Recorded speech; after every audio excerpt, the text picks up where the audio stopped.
Hello there, friends. Welcome to BJJ Meditations. This is BJJ Meditations number 28.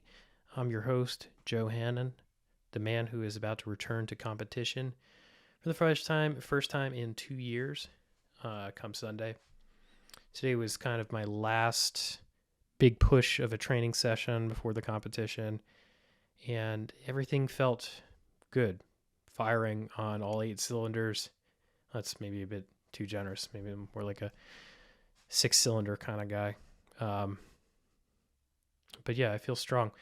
I always try, once I get to this point in the competition prep journey, to intentionally not refine, not introduce new variables. Now is the time to kind of, at least for me, I'm not saying this is the right approach for you or for anybody else really, but now is the time for me to define what my game plan is, select what I do best, and just double down on that. And everything I want to accomplish was firing well this morning at 6 a.m. when I was training. My body feels good. I feel like this is the first time in my training history where I'm going into a competition and I don't feel overtrained. In a lot of ways, that's one of the many blessings that comes with having a child and being a father, is that there's only so much time I can devote to training my Jiu Jitsu. So I physically can't overtrain. I can't train as much as I used to, not with a family, not with 2 businesses that I'm running, not with the desire to show up in all of those capacities as the person I want to be. So indirect consequence of that is I feel strong. I feel confident. I feel prepared. We'll see if that's good enough. And it's kind of the gist of what this week's meditation is all about, I think. It's, in terms of my previous meditations, it's probably more poetic and abstract than anything else I've read to you before. And it's probably going to hit each of you differently, but here it is. It's called On the Eve of Battle. Nothing stands between me and the moment but time. And what is time but the liminal space between the here and now? That shifting zone where the wave hits the sand. There will be inaction, then inaction. There will be a violent struggle that will fill as much of that ephemeral space as necessary. There will be a spectrum of human emotions, from joy to anguish. There will be physical pain, suffering. There will be medals and free t-shirts and overpriced acai. And then what? Inaction, then action, then inaction, then action, forever. Hopefully learning and growth interspersed throughout. May the circle be unbroken. May I choose to remain in the circle forever. May I remember what brought me here in the first place. What brought me here in the first place? I don't know. Looking back, when I first started training this martial art, I talked about this on a previous episode, there was an abstract yearning in me to be and do something more, to be on the eve of my 30s and feeling like there's more to life than this road that I'm on. And when I walked through the door of Performance Brazilian Jiu Jitsu in Fair Lawn, New Jersey, it was like I walked into another half of my life. And there really wasn't more to it than that at the time, this desire for more. So that's what got me through that door. And what kept me coming back was something more transcendent. It was a realization that I could become and be more than simply what economics and genetics and circumstances had allowed. I could sharpen my mind, I could sharpen my body, but I could only do these things if I stayed committed to the martial path. I could only do these things if I stayed in the game long enough. And really, the game is never ending. Even when we're gone, this martial game continues, just continues on without us. And that's what I mean when it's this unbroken circle. It's action, then an action, then action forever. But, that doesn't really make this process any easier. It's beautiful. It's intriguing to think about. It's the kind of thing where, you could eat some potent edibles and spiral out in your best friend's bathtub. Thinking about the potentialities here. But it doesn't make stepping into the ring any easier. It doesn't make crossing that chasm between inaction and action any more pleasant. That's ultimately something we have to do, and we have to do it despite its difficulty in order to reap the benefits. Nobody's going to walk with you there. You got to go yourself. I was talking to Emily today, Emily Kwok, my instructor, business partner, and she said something really profound to me. She said essentially what I just said to you, in that when we are competing and when we're feeling all of these natural emotions, it's important to remember why. It's important to remember why you came in the first place. And it's important to remember the joy behind that why. Because if you think about it, regardless of whether you compete in Jiu Jitsu, you stay in the game because there's an inseparable amount of joy from the process of Jiu Jitsu. Maybe it's landing your first submission. You'll never forget that feeling.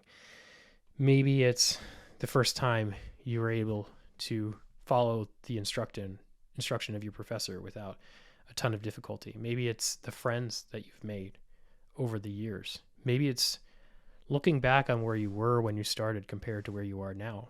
And that could be a time delta as recent as a few weeks or a few months or a few years. The transformation is self-evident regardless of what that delta is. And the joy there is self-evident too. For me, the joy comes from reflection.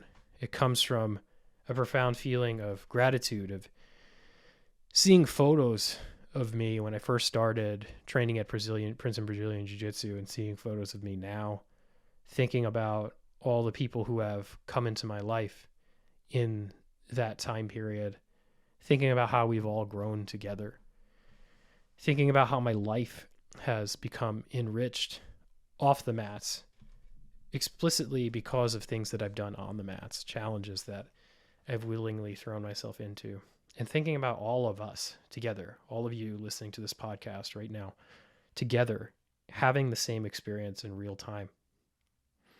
That's where the joy lies for me.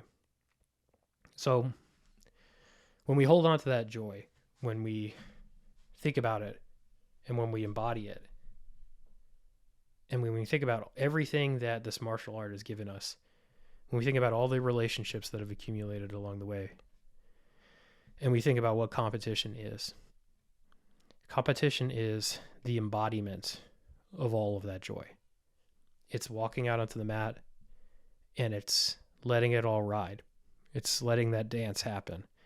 It's showing everybody what you know.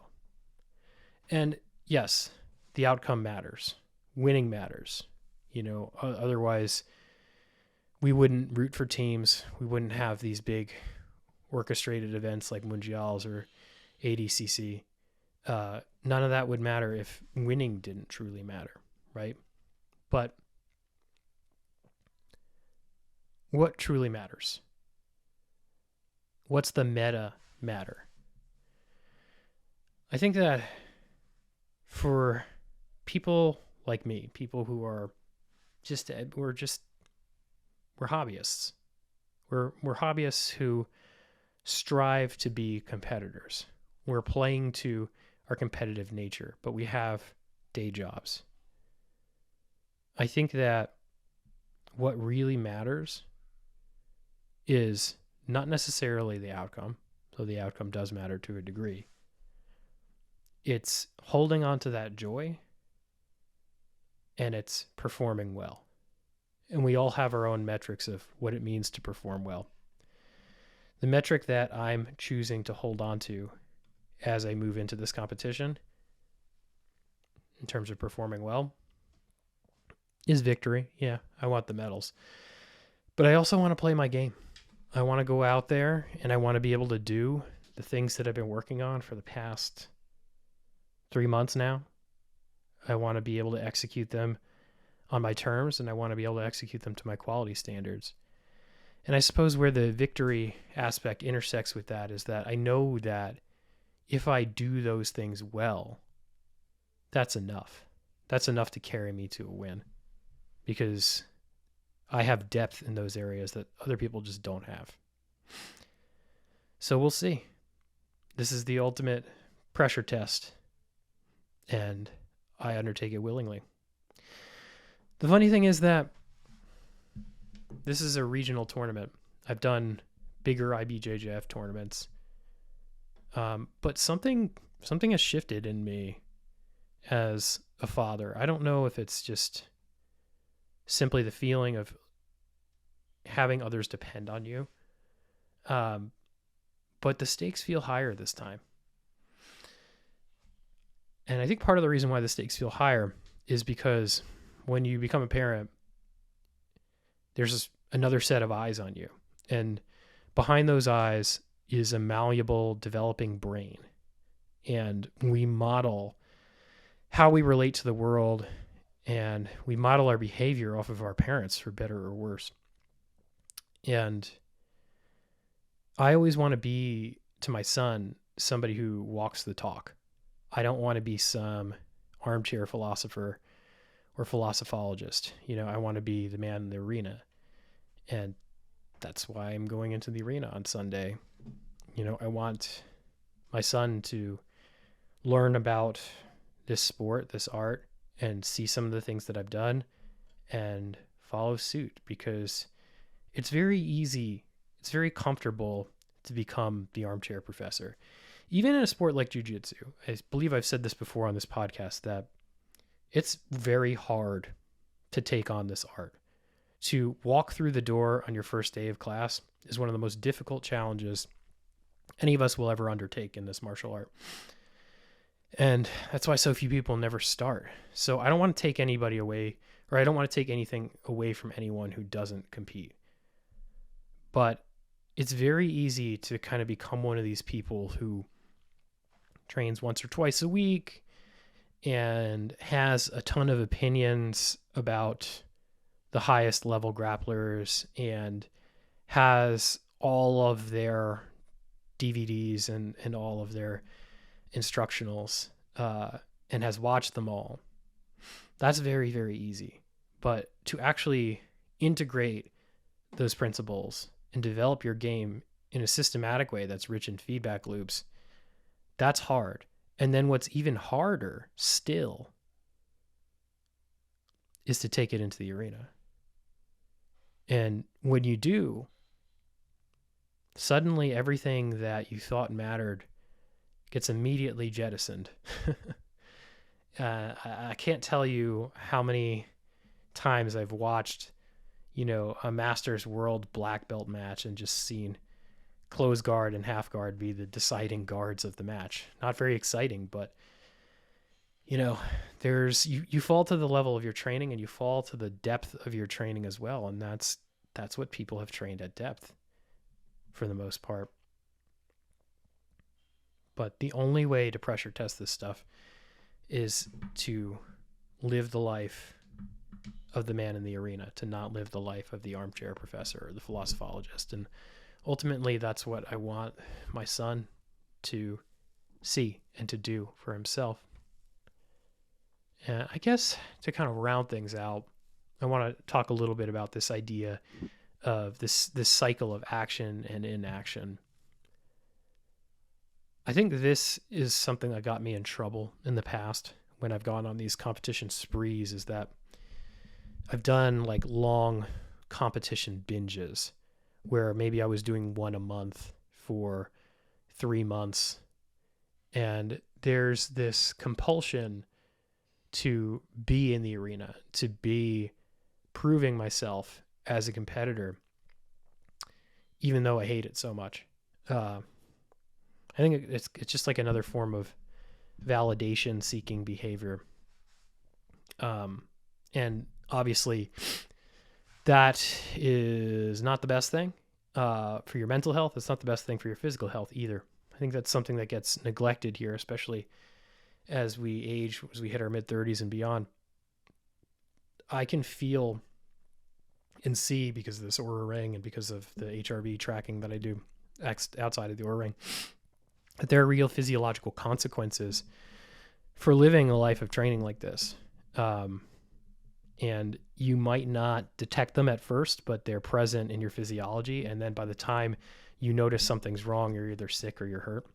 And, there's a reason why there's a cycle of action and inaction. It's because stress and recovery, the recovery aspect is just important. Like, I think about, if any of you have ever read the great Japanese samurai epic Musashi. Musashi goes through this protracted period of, I don't want to call it rest and relaxation, but he's writing poetry. He's doing a lot of calligraphy. I think he might even be painting some. And, as a reader, it's kind of frustrating to see this great samurai hero not wielding his sword, but he actually is wielding his sword when he's wielding the calligraphy brush. And I think it's important that every competitor builds in some time for calligraphy, some time for poetry, some time for art. Even if you don't like it, your version of calligraphy or art could be like going on a mountain bike ride for a day or so after your competition and then getting back on the mats. But I think it's important to kind of come to these things refreshed every now and again. And that's certainly a mistake I won't be making after this. Because then, of course, it's on to the big one. It's on to Masters World. I don't know if I've talked to you guys about this, but my plan in 2020 was to do a bunch of competitions and then do Masters Worlds. And of course, the pandemic happened and that didn't happen. And then my son was born, and I'm just now getting to the point where I'm in the right mindset to actually compete again.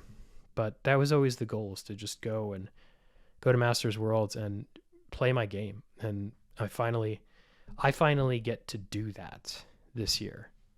And I get to do that on my own terms. I get to do that with my why at the forefront of my brain. And I get to do it while holding on to the joy that's inherent in that why. And that ultimately is what this is all about for me. So next week, I'll give you a post-mortem on how things went. And we'll go from there. I guess I should just as I usually do here, say if you want to read BJJ Meditations for yourself, you can do so at Mirror. The link is in the show notes. All these are available for purchase as NFTs on Mirror as well if you want to support the podcast. They're about $15 a piece. And as always, the best thing you can do to support BJJ Meditations is to like, subscribe, review, share. Word of mouth is the best way for these things to grow. Direct referrals, just because the algorithms on YouTube and Instagram are finicky, fickle things, and just there's no telling what gets up throttled, down throttled, whatever. Got some changes in the works here at BJJ Meditations. Eventually, we're going to have a proper website, newsletter, and stuff like that, so stay tuned for that. Best way to follow BJJ Meditations in terms of announcements is to follow us on Instagram, BJJ_meditations. And if you would like to work with me in the peak performance consulting capacity that I do professionally with Emily Kwok and Josh Waitskin, Instagram is also the best way to get in touch with me. Just DM me there and we can talk about what I do, how I do it, why I do it, why, from a consultant standpoint, I look and act nothing like the BCG, Deloitte type of consultant, and am just another breed entirely. And finally, if you want to read more of my work, you can do so on Substack, joehannon.substack.com. I recently just posted a short story over on Substack called 3 Soldiers on the Somme. It's loosely inspired by a great book by the poet Robert Bly called Iron John, and it's about how we can relate to aspects of identity and through the mythopoetic. So you take something like a fairy tale, which seems like a fairy tale, it's just something really cute that we tell our children to put them to bed at night, but there are actually these really profound truths about the characters that reveal things about ourselves and who we are. And I kind of borrowed some of Bly's ideas and put them into a story of my own about 3 soldiers on the eve of battle on a World War I battlefield. So check that out. Let me know what you think about it. And of course, come through Princeton Brazilian Jiu Jitsu if you ever want to train in person. Emily and I and the rest of the owners, we welcome people from any and all academies. Just, bring a clean gi or a clean rash guard. Don't be the smelly kid in class. And we'd be delighted to train with you. I teach a class on Saturday mornings at 10:30. Emily teaches a class on Tuesday nights at 6 p.m. And all of our other instructors are amazing as well. So you really can't go wrong in training with any of them. But I just selfishly would love it if you would train with me. But that's it. Thanks for your continued support and interest. And I will be back next week with news from the competition scene. Thanks.